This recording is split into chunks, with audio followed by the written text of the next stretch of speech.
Hi, Melissa Bill, and welcome to the Business Roundup, where we meet the movers and shakers in the business industry. Today, joining me is Dr. J. Michael Waller. He's the Senior Analyst of Strategy for the Center for Security Policy. Thank you for joining us today. Hi, Melissa. So we've talked a little bit. It's been a while now. It's been like 9 months ago. But for those who don't know, what are some of the things? Can you share your background and some of the things that you tackle or address at the Center for Security Policy? Well, we're a real small shop at the Center for Security Policy, but we do quite a bit. We started out in the last couple of years of the Reagan presidency. I wasn't there then, but it was basically Reagan's defense buildup to take down the Soviet Union. So our whole approach is being a small shop, not beholden to any special interest, not taking government money or foreign money. What do we do to make sure that America first is America first? So we've always had that peace through strength slogan that the president had coined, and we've run with it. So now we're not so much looking at big military and big defense systems, but a lot of the smaller things. When we saw that the military had gotten every bit as politicized as the rest of the government had, we fought against that, and in so doing, didn't keep up the friendships that one needs to keep up with the generals in charge, because we were attacking those guys for being woke and being unprofessional. So we focused more on, and in the Biden years, you couldn't really do very much at the national level on policy. So we focused a lot on what can the states do? What can governors and state police do? What can sheriffs do? Sheriffs have a whole lot of power that most people don't understand. In fact, a lot of sheriffs don't understand around the country. Some understand quite well. So what can states do to protect against illegal immigration, against terrorism, against foreign subversion, against Chinese communist ownership of American land, and so many of these other things that the federal government now under Biden was doing nothing about?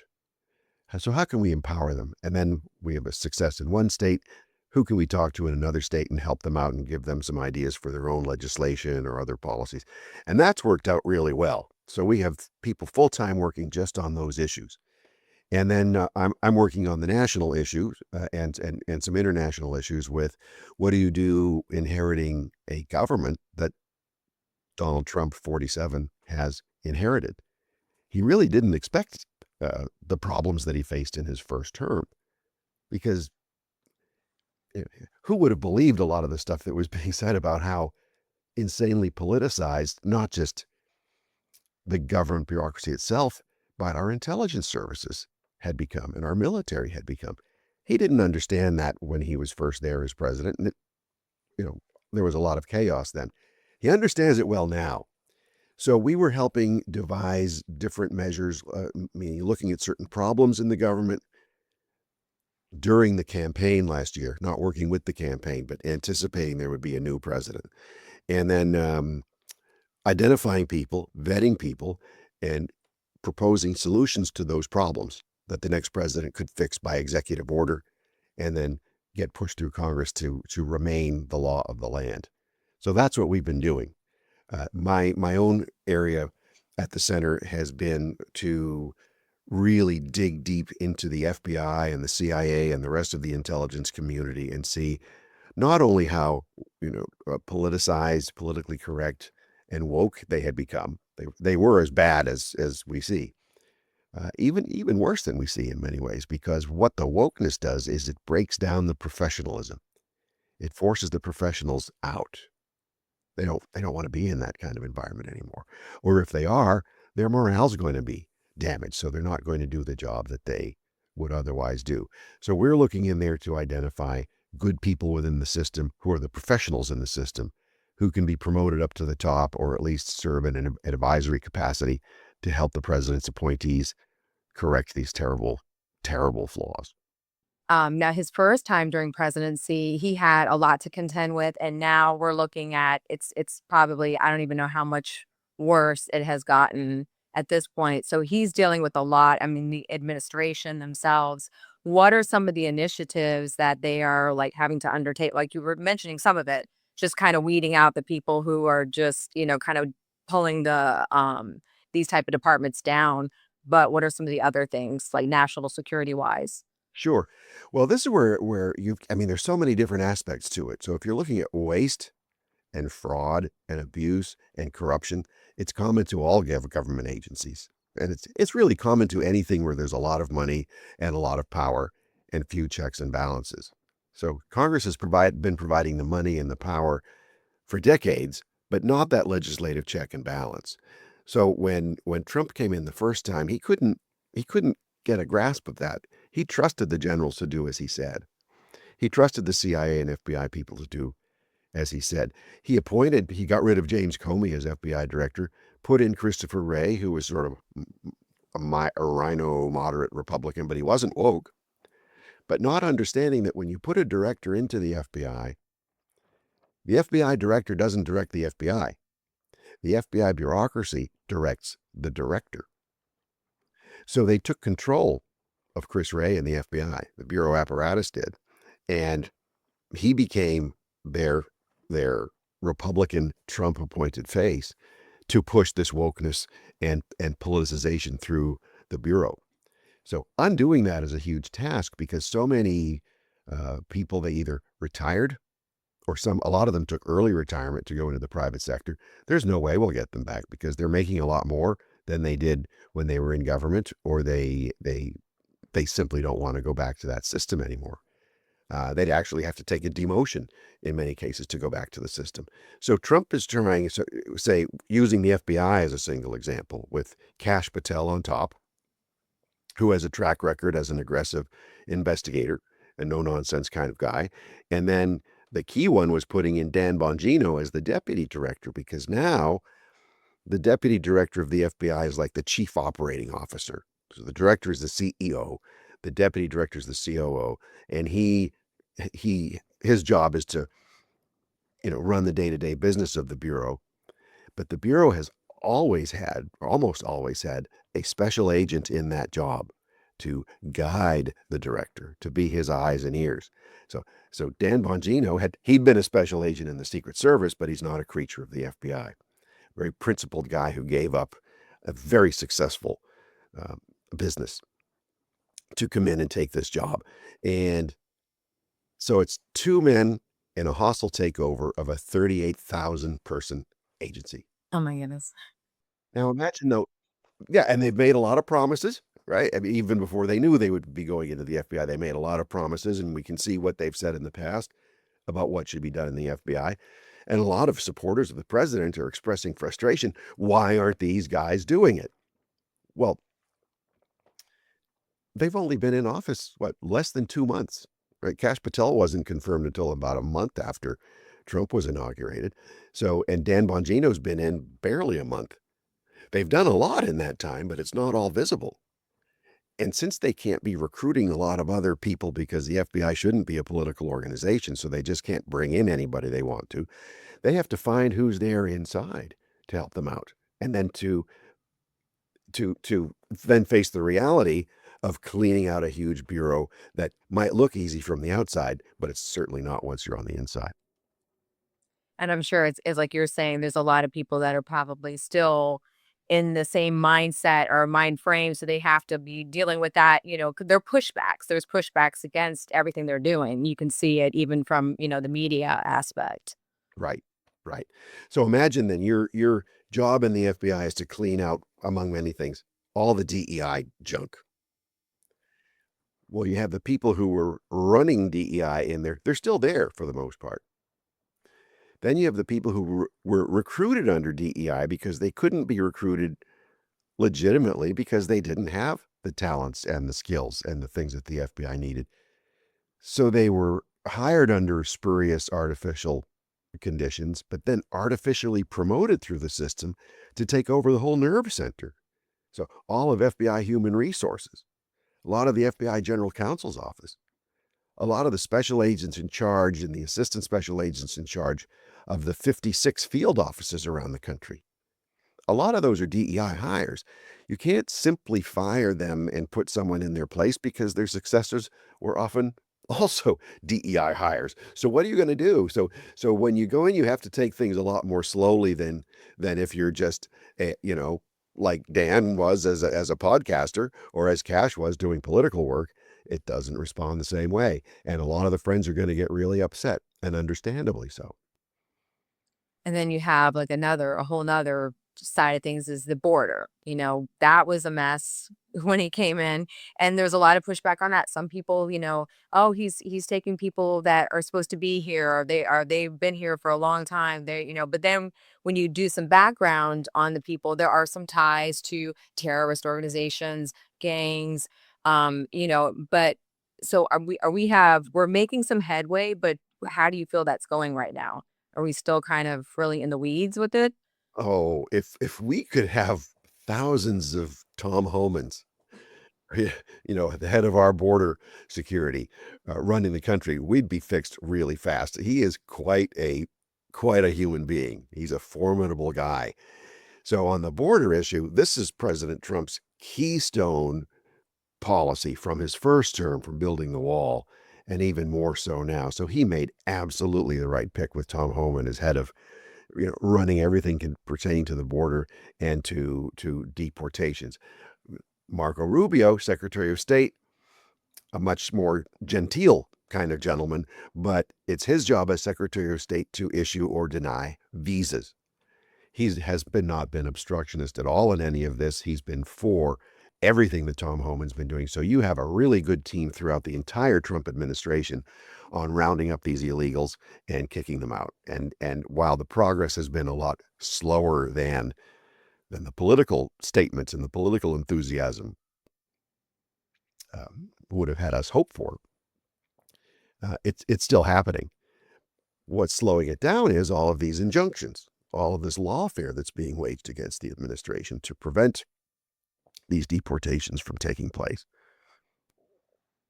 And that again, like where I was, someone had mentioned to me, and that's why I kind of bring it up is you have somebody who is facing deportation, they're here illegally, and then a lot of people are saying, well, in some of the cases, there was even a background. I think there was a woman, she was a surgeon. I think she was a very well-known heart surgeon or a surgeon that was recently,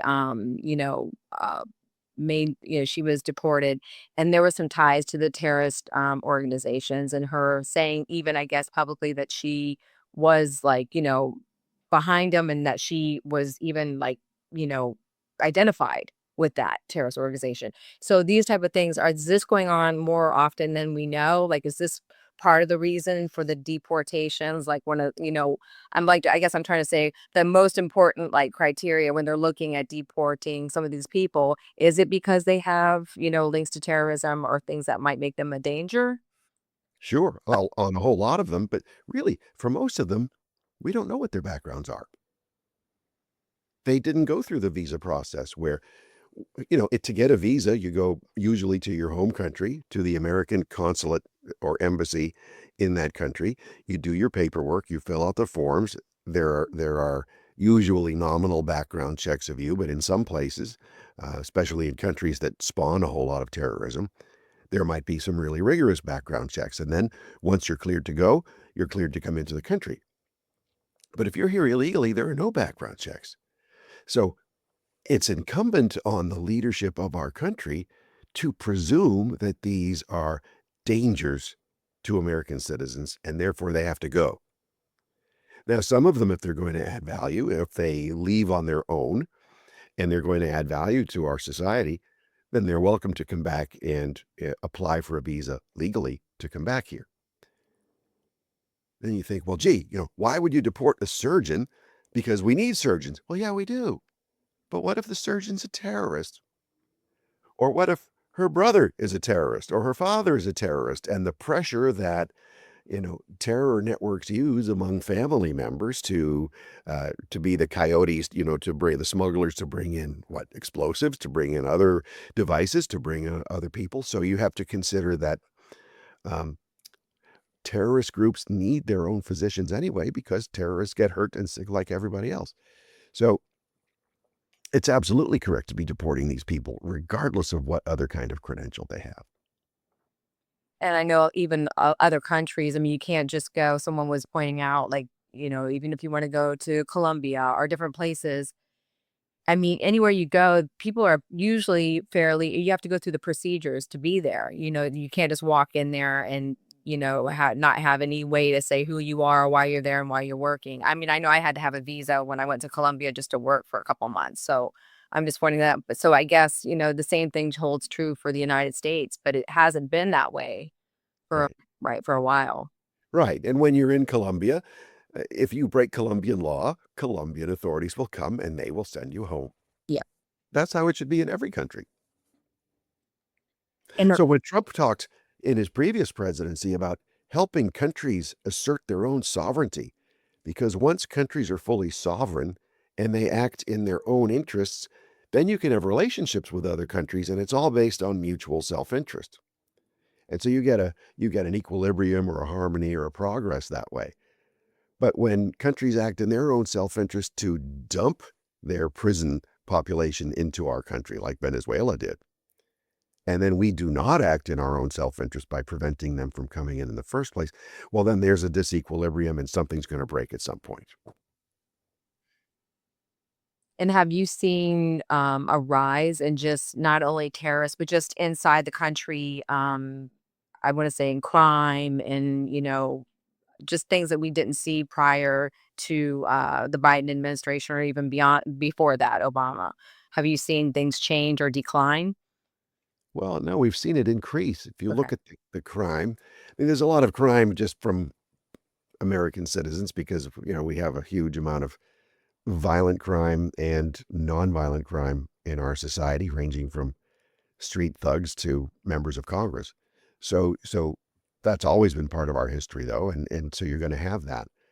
And that's one of the purposes of having visas is to allow people to come here and visit or stay as long as they're not criminals, being one of these things. But why would you ever want criminals to come in? So when you think of the people who are dead today because our government allowed the murderers in, purposely allowed them in. Think of all the girls and women who've been raped, who never would have had that happen to them had our government just been doing its job, and so on and so far down the line. So when you hear about this Maryland man, right? And suddenly when his wife or his ex-wife or whoever she is, she's asked on TV, what was the nature of your restraining order against him? And then she shuts up. She doesn't want to say a word because she stands to profit now from his plight now that the politicians have come to represent his cause. So you have, and this is the kind of the neat thing about this whole fiasco with Senator Chris Van Hollen, the Margaritaville, Maryland senator, going down to El Salvador is now you see these guys aren't just liberals who think differently and who want to open up our society just to make it so much nicer. They'll really stand up for MS-13 gang members who beat their wives and commit crimes in our country. They'll go down and they'll stop Senate business just to protect these people. And so there's a deeper I mean, some things you probably can't get into, but I mean, there's a deeper part to that probably though. There's gotta be a deeper motive behind doing that. Yeah. A lot of it is not necessarily ideological in the sense that this is their defined belief system, but over the years, over the decades, over their whole life education, as time goes by and it gets worse, when you have K through 12 and university education gets more and more anti-American, where they attack the principles of our founding. All our founders were racist, white, misogynist, slave-owning men who were just in it for themselves, and all this stuff. And therefore, our Constitution's not valid. Therefore, it has to be a living document where we can change it for whatever whim we want to. And then they teach Marxist critical law theory, which is the legal version of critical race theory. This is critical law theory, whose only purpose is to use the law as a weapon to advance a Marxist agenda. And that's what is taught in most American law schools today. And then these lawyers then become judges and prosecutors, and they have weaponized the system to achieve an ideological outcome. This helps explain why they want to keep illegal aliens in our country, because they think we are such a terrible country. We have to make reparations in our own way. and to destroy the system and then bring in other people who've been supposedly oppressed by our system. Then it all starts to make sense. And that yeah, and then you can basically but again, you're just gonna have more people because I know another part that I've seen is just, and this goes beyond like security, but the middle class has basically kind of been almost like white. It's very there's a big, discrepancy now between like the whatever you would say the working middle class is not really like what it was before. You have very people who are just barely making it or Mhm. people who are way in the top, percentile of earnings and stuff. The more that this happens, and you're bringing people, or kind of trying to make it an even playing field, that's basically like socialism gone into, I mean, yeah. Yeah. Okay. Yeah. Yeah. Now, but it's also it's to put Whitey in his place. This is reparations. This is the reparations movement. You should be put down because you are of European ancestry and of Judeo-Christian heritage and roots and beliefs. Your time is gone. This is post-Christian civilization, where even the word civilization is racist. So your time is gone. We're going to fundamentally transform this country. We can see what Obama meant now. If we couldn't see it at the time, we can certainly see it in retrospect. Fundamentally transform the country, and it's not simply a question of bringing in, people of different parts of the world and backgrounds. That's fine as long as we get the best of the best. That's great. Right. Whether it's best meaning on the entrepreneur kind of best or best meaning the carpenter and laborer kind of best, we need the best of the best. We need people of good character. But even character is a bad word today with these people. And that, so what are some of the other things that you think are going to be like kind of taking place with the United States as far as national security and just different issues that the Trump administration is going to tackle as we go throughout his, next couple of years here? Well, it's hard because you see right now the machine is fighting back against President Trump's appointees. You don't see any criticism of the CIA director, but you see a lot of work being done to destroy Defense Secretary Pete Hegseth. You have to ask, why is that? And there might be a lot of reasons. But first, the CIA director is not a transformational guy. He's not going to rip apart the intelligence community. He's not going to go after the deep state. He's not going to go after the whole contracting fraud that's going on. He might do it here and there, but he's not going to really disrupt anything. Hegseth was brought in to be a disruptor. You had the fight. We were wondering, would Kash Patel be confirmed as FBI director? Well, now he is. There's still criticism of him, but not as much as before because at the moment things are quiet. Is he going to be a disruptor like he said he would? Or is there something else happening? So you look at the different Trump officials who are disruptors of the entrenched swamp. They're the ones getting attacked the most and being undermined. So when you have Pete Hegseth's whole team as Secretary of Defense, they're just barely in office, just been a few weeks. They've all been decapitated. So who's around him now? We I don't have an answer for that, but something is there that's highly, highly unusual. When you had USAID, I mean, how many Americans even cared, let alone knew about USAID before, the Agency for International Development?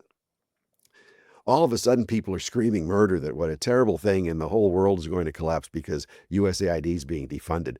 But then we see what was exposed from that, because that's a national security instrument. It was created as a national security instrument to prevent wars from taking place during communist expansion and to create situations where we would have to intervene militarily while still combating Soviet communist subversion.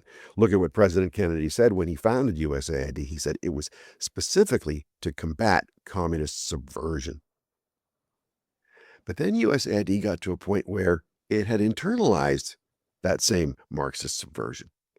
It began promoting Marxist subversion abroad, cultural Marxism, critical theory, anti-Americanism, uh, anti-civilizational horrors.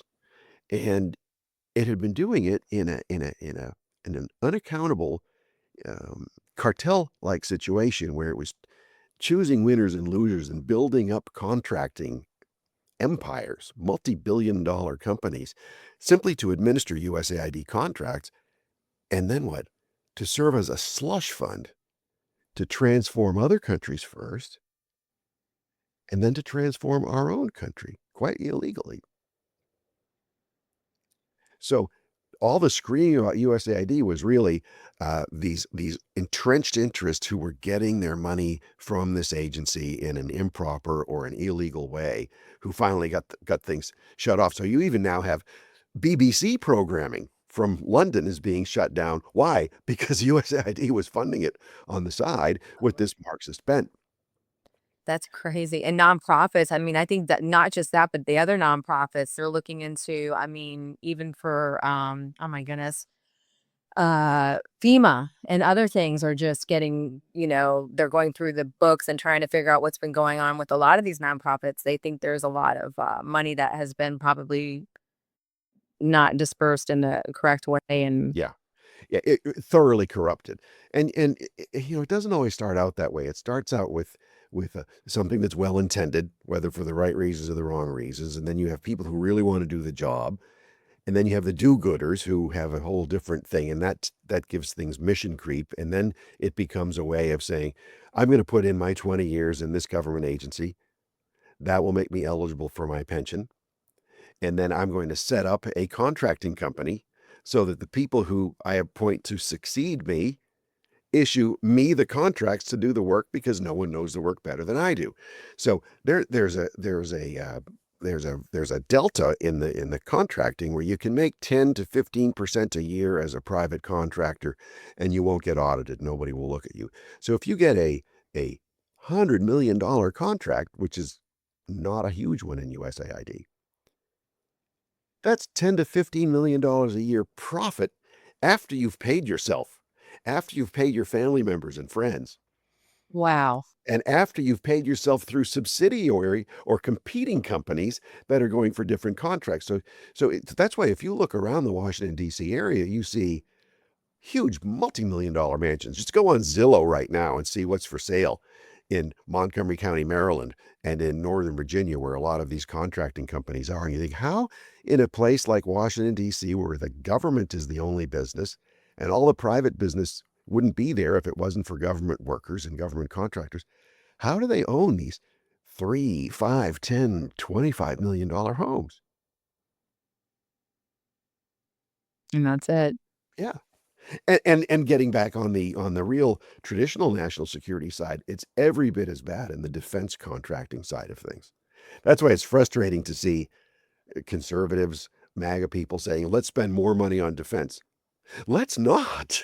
Let's cut the waste out and the corruption out. I mean, imagine, we have practically as many admirals in the Navy as we have ships. So all the It's no man longer it's no longer I'm sorry, you got me on a roll, but you got being a general or an admiral is no longer a rank in the sense of commanding something and accomplishing something. It's a bureaucratic position.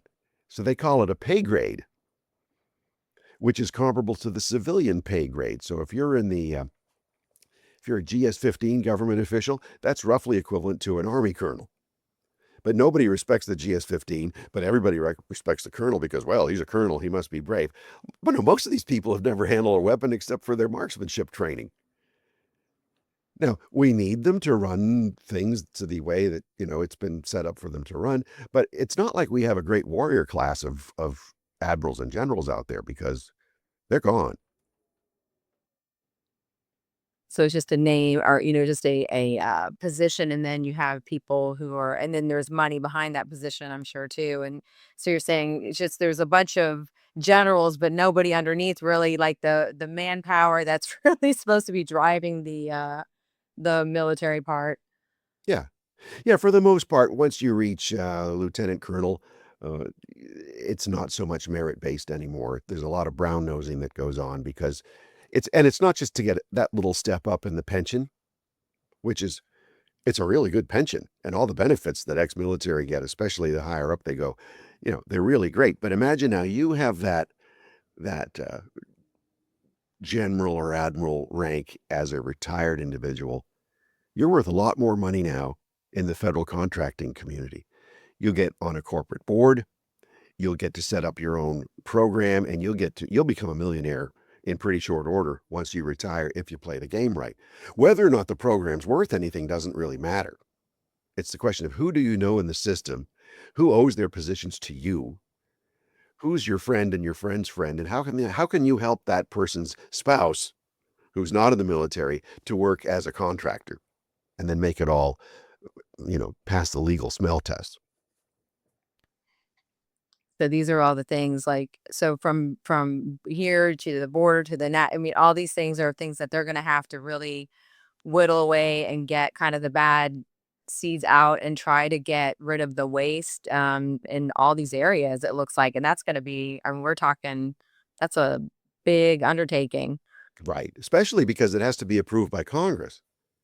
But if you think right now, what the House margin is like this, Speaker Johnson can't pass through. Yeah, everybody beats up on Speaker Johnson for not doing enough, and there are some leadership things that anybody can quibble with. But the real thing is, he has a lot of Republicans who would gladly vote with the Democrats in order to keep their piece of the pie. So right now, you've got what, uh, 18 months till the next congressional election. Really, the campaigning would begin in what, 13 or 14 months from now. They're not going to vote on anything controversial in the year leading up to their reelection campaigns. So this is the only year Trump has to push things through Congress that are controversial. But Congress goes out of session in late September with the budget. And it takes the whole month of August off. And it takes off 2 weeks in June and 1 week in May and a week or more in April. So it's not getting very much done. So what President Trump is accomplishing, if he doesn't have the support of Congress, he doesn't have much time. That's why he's in so much of a hurry. That makes sense. He's the clock is ticking, so he's got to get this much stuff done in this little bit, the window that he has. Yeah. Yeah, and then if he loses the House, he's going to spend the next half of his presidency being impeached every day and having all his people grilled and investigated, and everything will have ground to a halt. So we really have probably, or this administration has the maybe what 4 or 5 months, maybe a little bit more to kind of get these things in order. Right. And that's why he came in prepared this time, unlike the first time, with all these executive orders to sign the first day. These things had been written months and months before through legal teams, through a lot of lawyers and a lot of former officials with a ton of experience, and they were airtight, and they were expecting legal challenges, lawfare challenges. They were expecting all of that, and they thought, well, let's just get this decided by the Supreme Court. We'll win a lot of them, we'll lose a few of them, but we'll move ahead. So they wanted to get those predictable court fights out of the way so that the Supreme Court would either say, yeah, go ahead, or you can't go ahead, or figure out another way to do it. And that's what's enabling Trump to do things by executive order. But a next president can undo those executive orders. So Trump needs to pass them into law. Now, what are you going to be like? You and the Center for Security Policy. What are some things that you're going to be working on initiative wise, like or things that you're working on right now?